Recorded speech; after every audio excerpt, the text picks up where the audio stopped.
if I haven't met you, if we haven't met before, my name is Seana, and I appreciate you taking the time out of the middle of your day to come and have the come and be with us for this workshop. I know it's Friday, it's the end of the week, and a lot of people try to, you want to wrap up and get to the weekend. So I really, really appreciate you joining me today. I'm joined today by a partner with Health Designs. Alyssa's right up here with us in the front.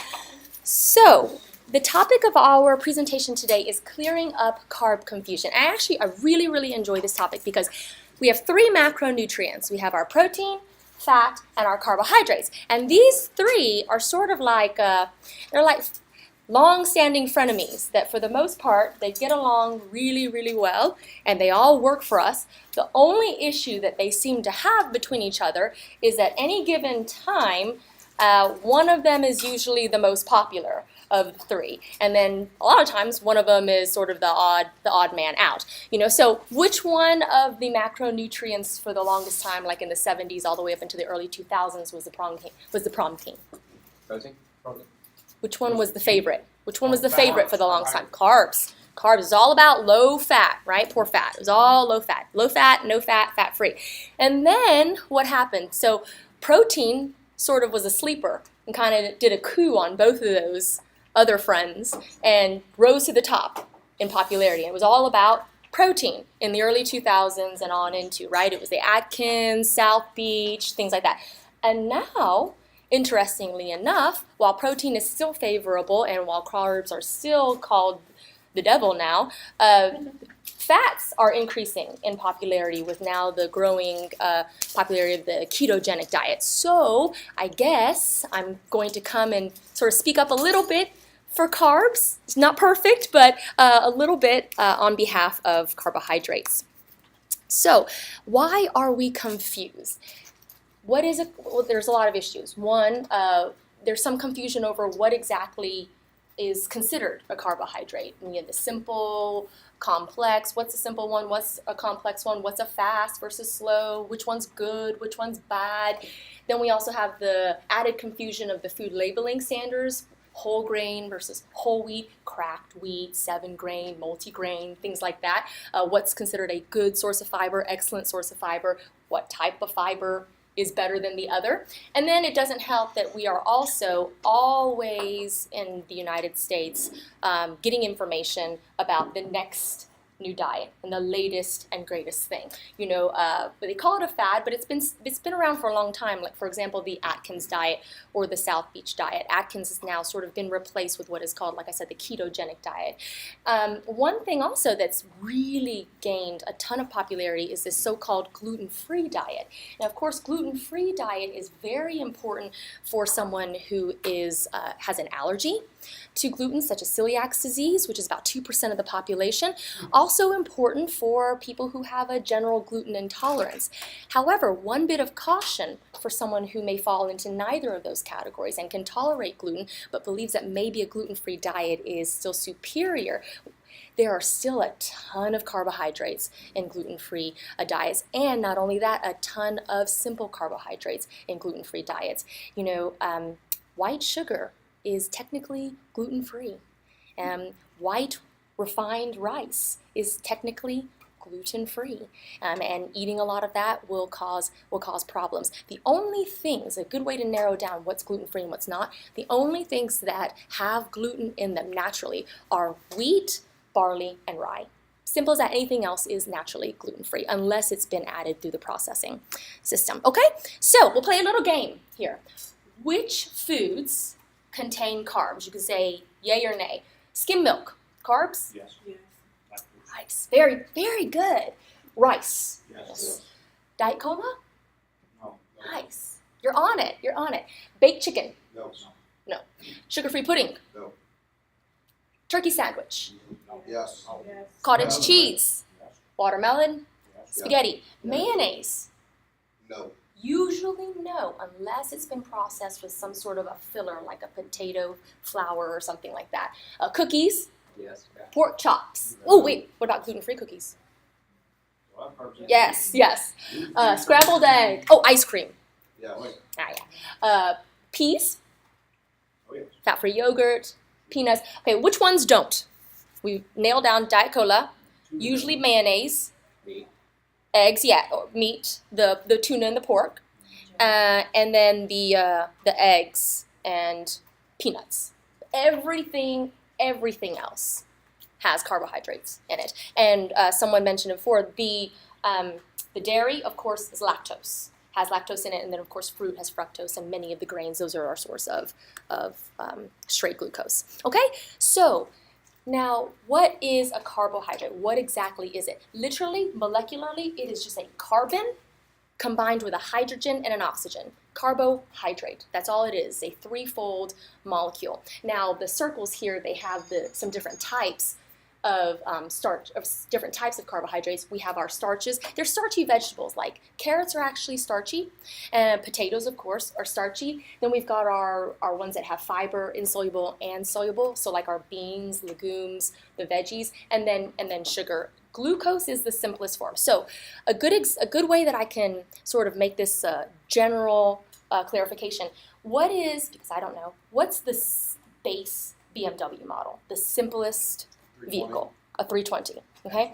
So that would be sort of like the glucose model. It's very straightforward.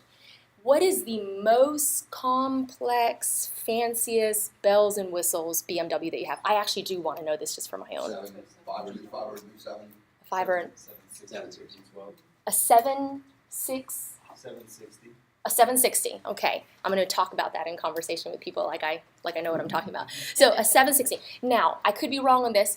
If someone comes in with if those vehicle owners come in, which one is quicker in and out to work on? The 3 or the 7?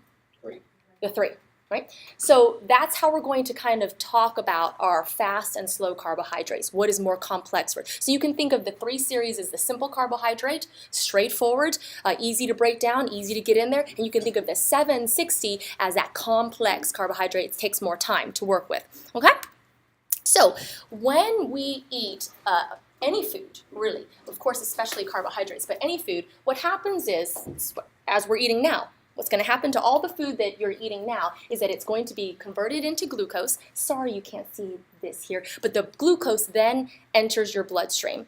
The pancreas will release insulin because it signals or realizes that there's sugar in the bloodstream, so it will send insulin into the bloodstream to then get that blood sugar in, usher it into all of the organs and all of the places that it needs to go, and then the glucose will enter the cell. The insulin is sort of both the chaperone and the hall pass to get into the cells. So our blood vessels are our highway into our body. So our food goes into our stomach, the sugar is released into our bloodstream. The pancreas goes, we got sugar in the bloodstream, send in insulin so that it can corral all of that blood sugar and carry it over, knock on the eyes, knock on the heart, knock on the liver, knock on all these organs and cells and go, hey, we got glucose for you. That's what you need to work.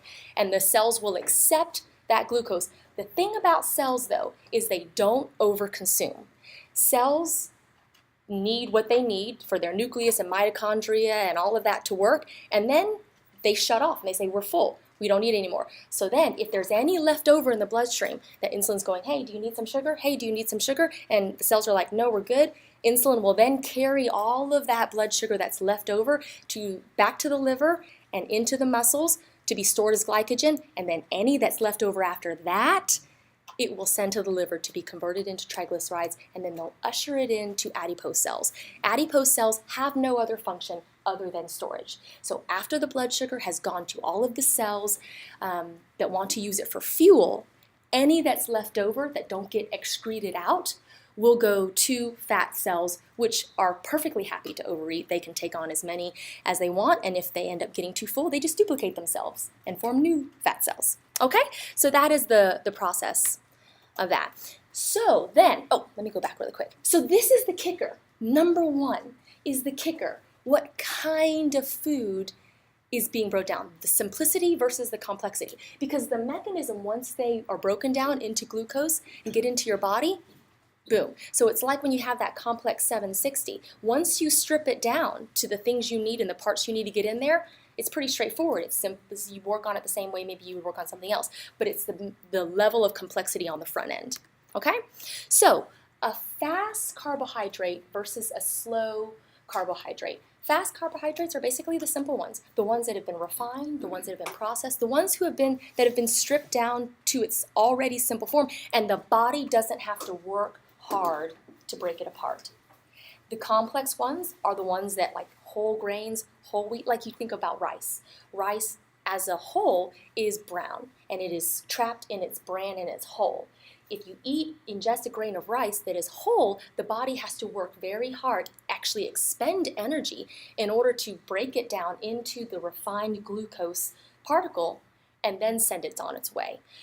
The white rice or a white sugar granule, boom, it's almost done. Your body has to use very little energy and in very little time can quickly convert that into glucose, okay? So what is high glycemic is the simple ones. They're the ones that are very easy, very simple.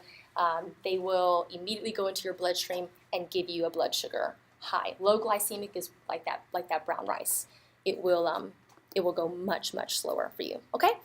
So carbs, any food raises our blood sugar, but of course especially carbohydrates because our body uses them so quickly for fuel. They raise blood sugar. This is a fast, aka high glycemic carb meal.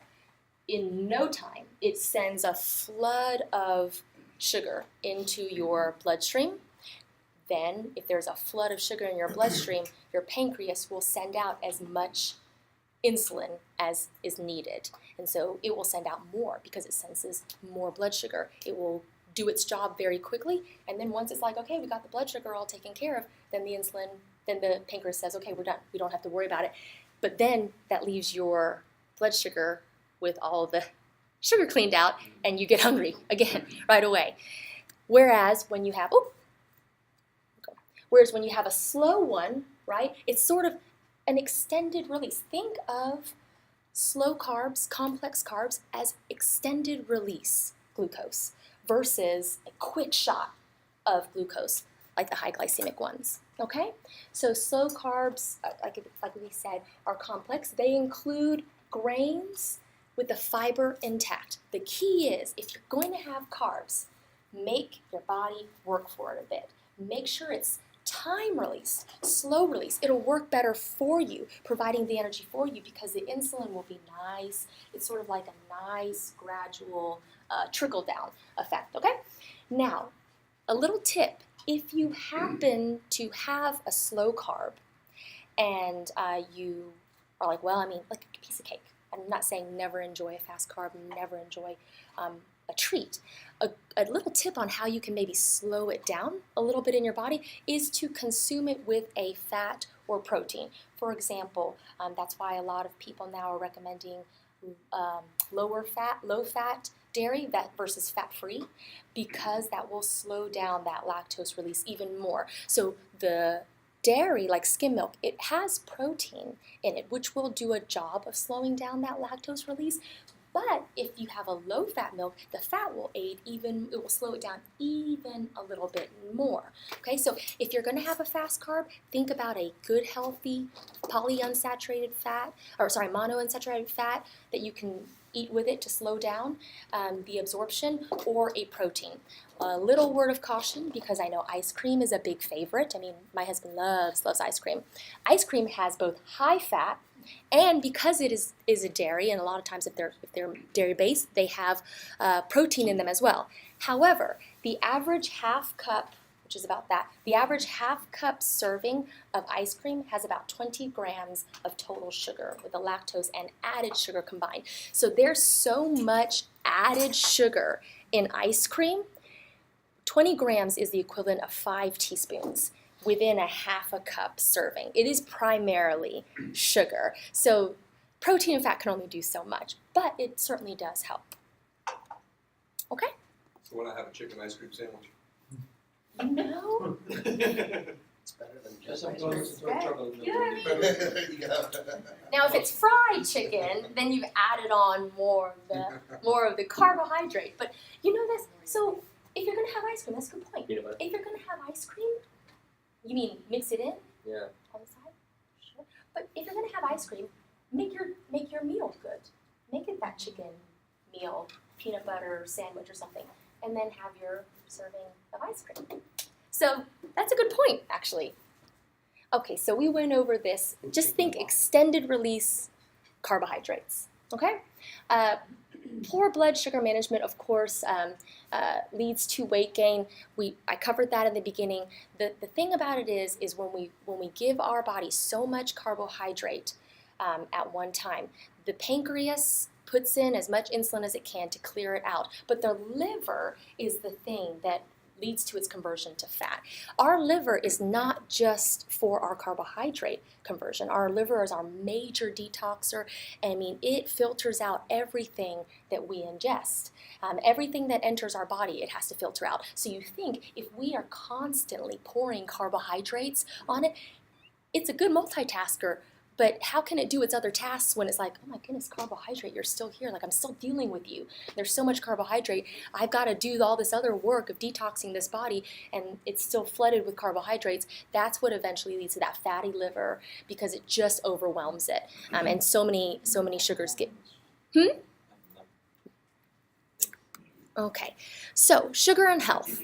We already know that sugar in excess and the types of sugar that are very refined adversely affect our health. Why is it? Everyone has heard, oh, blood sugar is not good for us. High blood sugar is not good for us. But what is it exactly that blood sugar does when it's in our vessels that causes harm? When blood sugar is constantly and consistently high within our vessels, those sugar molecules will actually crowd out and affect and attack the protein within our vessels, which affects their ability to dilate, which then weakens the vessels, leads to hypertension, affecting our heart, leading to plaque buildup, because when our vessels, if you think of them like a rubber band, they do have elastic, but when you constantly pull on them, what happens to that rubber band? It starts to get gritty and brittle.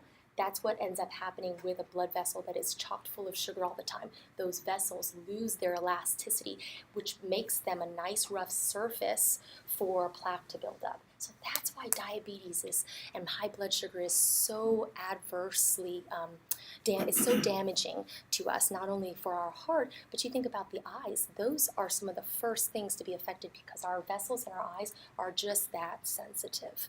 Okay? So, okay, good versus bad. Is fruit good or bad? Good. Yes. Yes. The answer is yes. Wait. Oh, that's good. I just got that. Nice. So, easy example of fruit being good versus bad. Remember, it is not carbohydrate as the molecule itself that is bad, but the type. We can make any carbohydrate bad. The more we refine it, the more we mess with it. Processed is a nice word because we hear it so much. It's process. Process essentially is food that's been messed with. It's been altered. It's been modified, poked and prodded and altered around. So you think about, berry and then juice.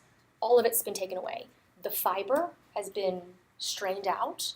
A lot of the phytonutrients have been cleaned out. And a lot of times these juices have been heat processed, further killing any enzymes that can help you break them down. So they just become a flood of sugar, a flood of glucose. So when we eat any of these fruits, our body has to use the enzyme action, break it down, strip away the fiber, use our energy, do all of the good stuff.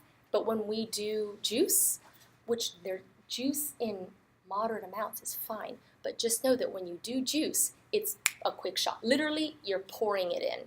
That's it. The body doesn't have to do any work. There's nothing to strip away.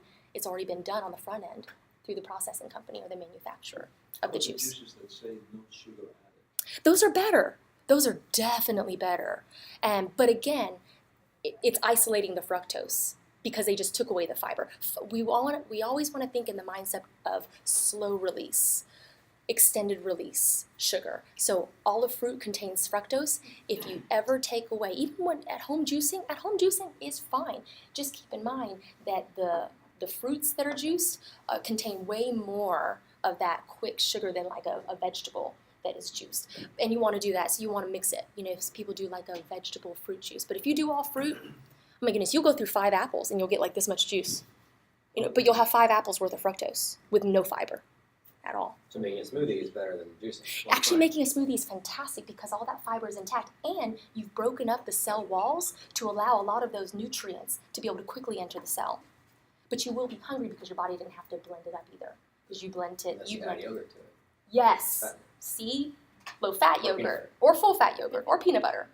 Or a protein mix. Or a protein mix. What else? Peanut butter. No, I would heat. Yeah. No, some juice makers is doing the. Yeah, it's all about, and it's easier too. Oh my goodness, a juicer is work. Yeah, clean that thing out.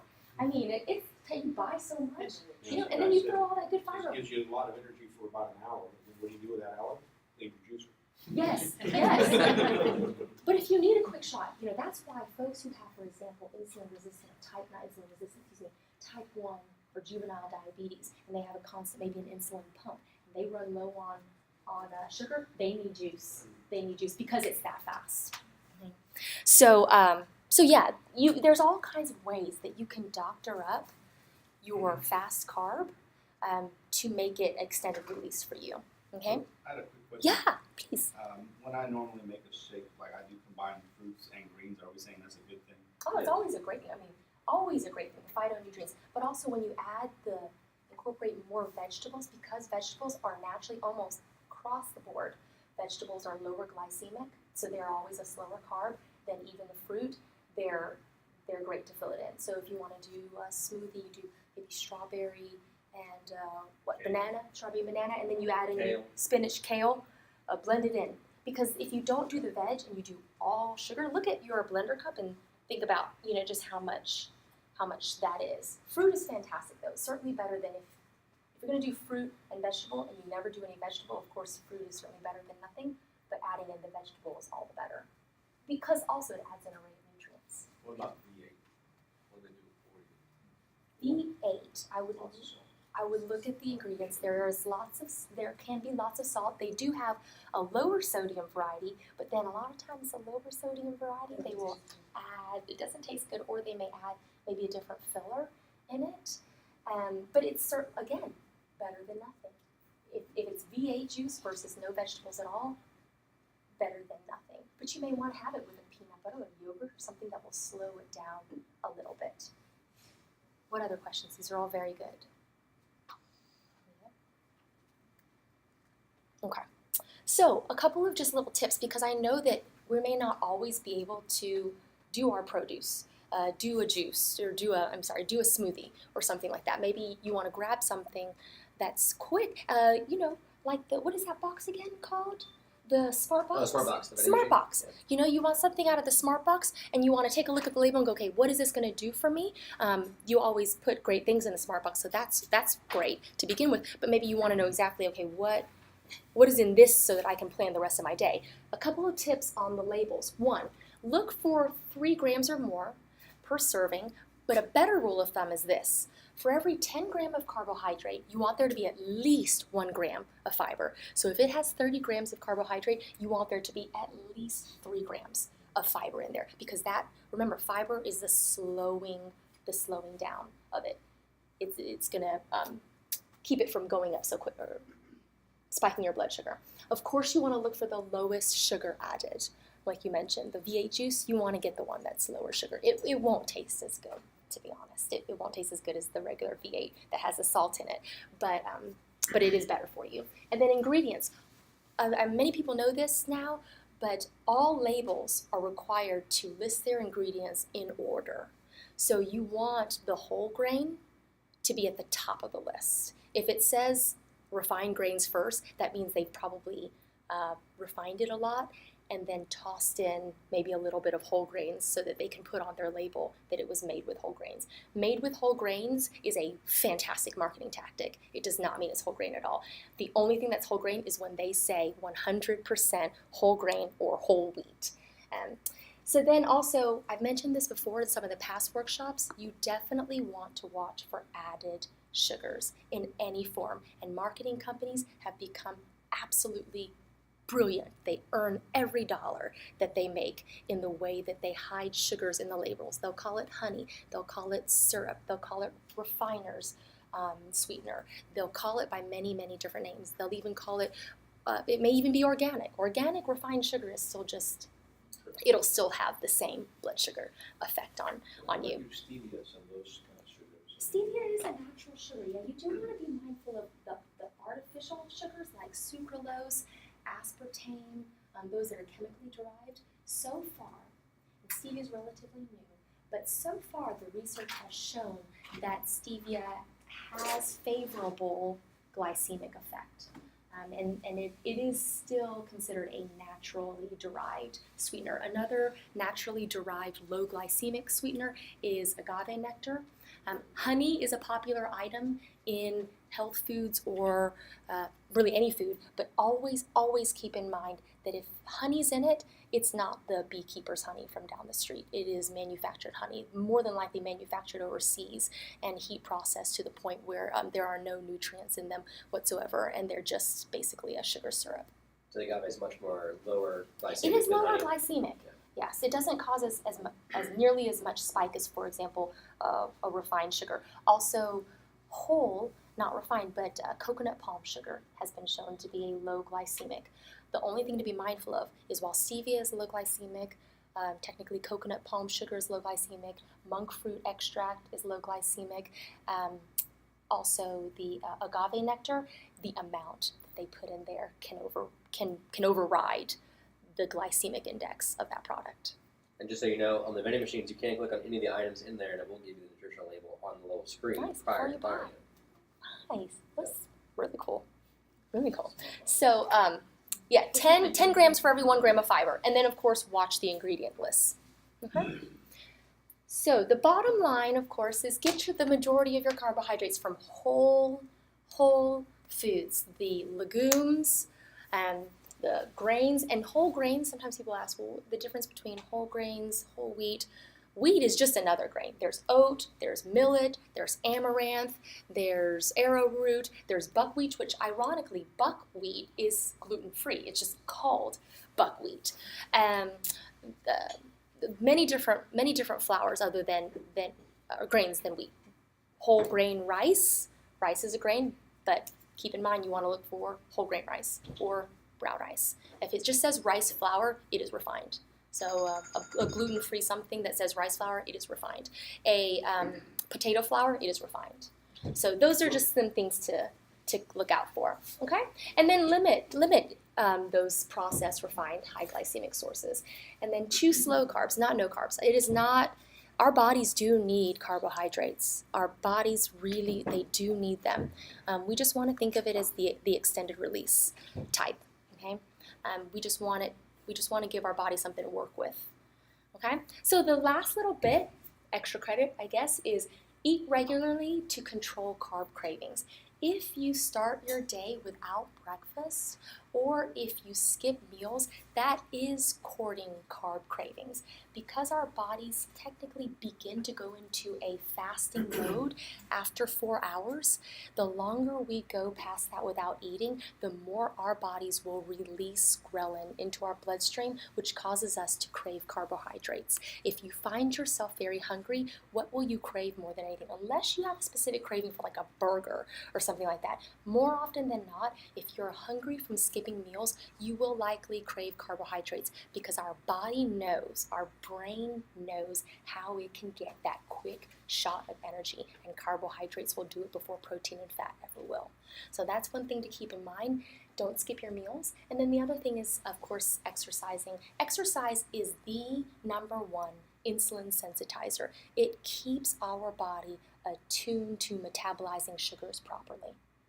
So even if you have a Spartan diet, you're missing out. If we don't exercise, then it's like not conditioning your body to be ready for sugar when it gets it. So, and you don't have to be an Olympian. Just aim for 30 minutes, which is cumulative. 30 minutes of cumulative exercise most days of the week. Even if it has 0 weight loss benefit for you, it conditions your muscles and your cells to be insulin and sugar ready. Any questions? What about chocolate? What about it? It has sugar, but it also has fat to help you break down that sugar over time. Yes. A couple of things on chocolate. One, the darker, of course, the less sugar. If you were to get, for example, Lindt makes a % dark chocolate. I love it. It tastes like mud. It's very, very dark. I love it. That is about 5. When you go to 70, It's what is it? Is it 8-9 grams of sugar? A average milk chocolate bar has got about 17 grams of sugar. It's almost not even chocolate anymore. It's just colored.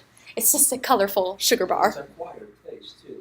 Because Yes. when I first tried the dark chocolate, I was like, oh, I can't do this. Now I crave it and I enjoy it. Just drink red wine with it, it'll be fine. Oh yeah. Or a glass of scotch, right? There are some darks. I found that folks who really, really love milk chocolate, 60% is pretty good for them. They don't mind it. They kind of like that taste. You can then go 65, work yourself to 70. The 90, The Not there 90s, yet. the 90s like a kick in the mouth sometimes. It's I'm not tough. there yet. It's tough. But yeah, it is good. Yeah. The only thing I would watch out for with the chocolate is you'll get the best antioxidant benefit if you choose the chocolate that is not processed with alkali in it. Alkali. But you know, processed. Right. Because they've just destroyed the wonderful antioxidant benefits. So that's the only tip I will give about even the dark chocolate. You know, they always mess with stuff. Just when you find something that's good for you, you just still got to be careful with it. But chocolate is good. It's healthy. I mean, more and more research is confirming its health benefits. You know, and you can still enjoy milk chocolate if you like it. You just eat it after your healthy meal, your protein, good fat packed meal. Eat a Reese's. Hmm? I'm sorry. So eat Reese's. Hey. So at night instead of ice cream, I make a shake and it's got peanut butter, almond milk, Mhm. usually cocoa powder, cacao nibs, Yes. and banana. And Bananas cacao is unprocessed. I mean, it's strong. It's unprocessed. And if you add a little bit of a low glycemic sweetener, it'll bring out that chocolate flavor. It's perfect. There's all kinds of little hacks you get on. You get on the internet. There's all kinds. If you're an ice cream lover or you're any dessert lover nowadays, good grief, with the internet, you can find a recipe. Now, some of them are terrible. I'll be honest with you. I've tried some. Some of them are awful, but some of them are really good. You'll find the one that you really like, and you're like, this is great. You know, some people, if you like ice cream, they'll take they'll take frozen bananas, frozen ripe bananas, and which are a little bit more glycemic than non-ripe bananas because the ripening process brings out that sugar, breaks it down a little bit more, but still better than a commercial ice cream that you buy off the shelf. They'll take frozen bananas, mix it with some peanut butter and a food processor, and it gives that creamy, ice creamy flavor. You can add some cacao to it, and you've got a peanut butter chocolate. It does taste like Reese's or peanut butter pie. All kinds of things that you can do. If you like cinnamony sugar desserts, you can get cinnamon is fantastic for blood sugar metabolism. Fantastic. So you can find some treats that you can make with cinnamon and adding, instead of refined sugar, a lower glycemic sugar. So all kinds of things you can do to sort of skirt and get on top of the sugar thing. Anything else? I know we talked about kind bars in the past, which are usually fruit and nut, and I Yes. think they're good for snacks because they're low glycemic and there's usually only 6 or 8 grams of sugar. Yes. And then you get the fat from the nuts. So is that a good snack for people? That is a good snack. A lot of them use honey, but again, in such a small amount, and they're simple ingredients. The less ingredients, the better. So they are good alternatives. Certainly better than maybe a candy bar or something like that. But you've got the fats. A lot of times, kind bars continually get more and more creative. I've seen now ones where they'll add in some quinoa, toasted quinoa as the crisp instead of using a rice crisp. So you just want to keep the eye on the ingredients. Some of the kind bars are better than others. Like I saw one that I was like, oh, this is delicious. And I looked at the back, I was like, oh, it's got a little bit more fun in it than some of the other ones. Ones are covered in yogurt. Some of the other, sugar. some of the other ones. But then there are some that are just straight fruit and nut.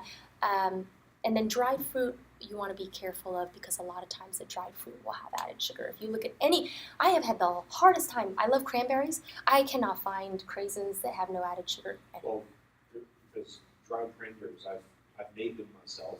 We gave you. Oh, there. They'll cave your head. They're so sour. They are so sour. I like it though. And you I use those like as an additive to other things. But if you want to eat, straight cranberries, you just can't do it unless you're sweet and sharp. So I have tried freeze-dried, and they're a little bit more palatable. Freeze-dried, and when I say a little, I mean a little more palatable than the other ones. only one Freeze-dried, eye twitches. yeah, exactly. And freeze-dried fruit is just that. It's one that's just been flash frozen, and those usually don't have to have. They have a weird texture. I don't say weird. They have a texture that some people may not like because it's not chewy. It's really chalky. You made a comment on the honey. What do you look on the label on the honey? You want to look for, truth be told, unless you have an allergy, the best honey really is a local raw honey, unfiltered, of course, within 2 to up to 30 miles of your residence, because that's where it's, especially if you have allergies, it has all of those benefits.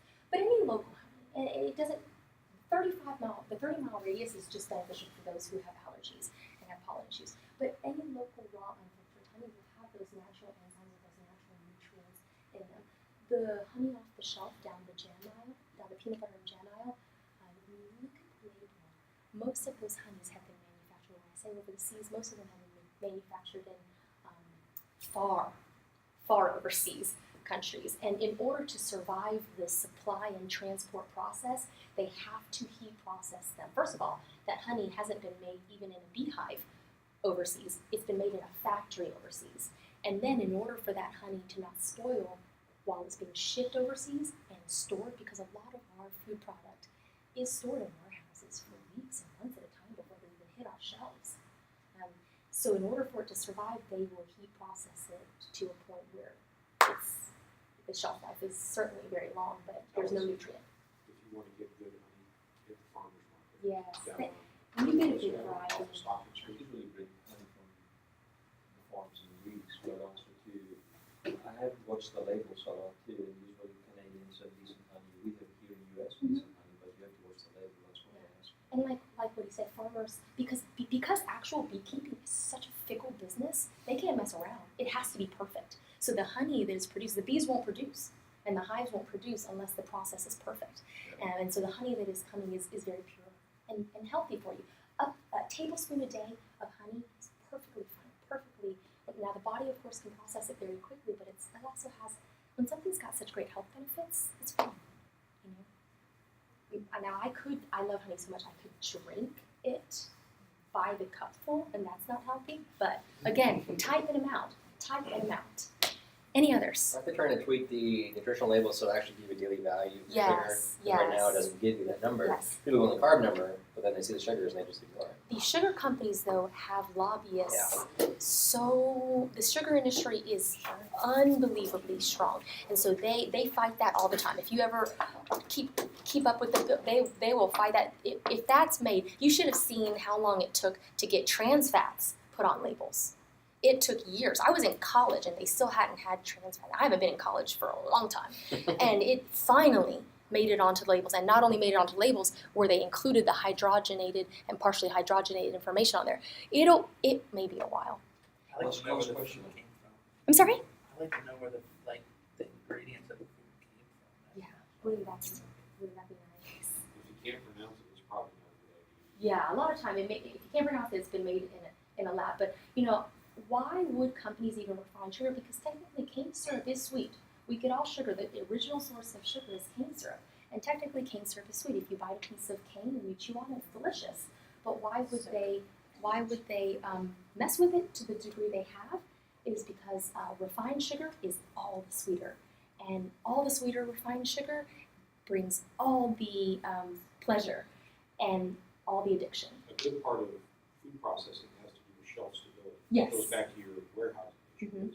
Refined white sugar will last almost indefinitely Mhm. on the shelf, whereas if you just squeeze cane and dry the Right. juice, it'll go. Honey Right. never goes back. It'll go sour. Honey never expires. Exactly.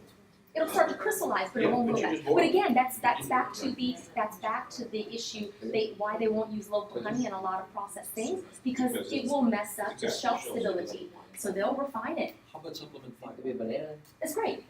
It's great. It depends on what you're looking for. Soluble fiber is the kind that will dissolve in your bloodstream, and it helps lower cholesterol, helps clear cholesterol out of your intestines, and also helps manage blood sugar. And then the insoluble fiber, if you're looking for that helps with any GI issues. So it just depends on Or what a kind. combination of both. Oh, you mean fiber in combination with the sugar? What about your Metamucils and your It certainly helps. It can't hurt. Fiber is one of our biggest nutrient deficiencies in the United States, so it's valuable anyway. So fiber combined with a good amount of water, of course, will help in the management of sugar as well. Now, it won't undo a half gallon of ice cream, but I'm always for anything's better than nothing. Because if you're gonna eat that half gallon of ice cream, then by all means, you know, do the fiber. Soluble fiber helps with the sugar. Thank you so very much. Yes. Anybody have any questions? Thank you for having me, truly.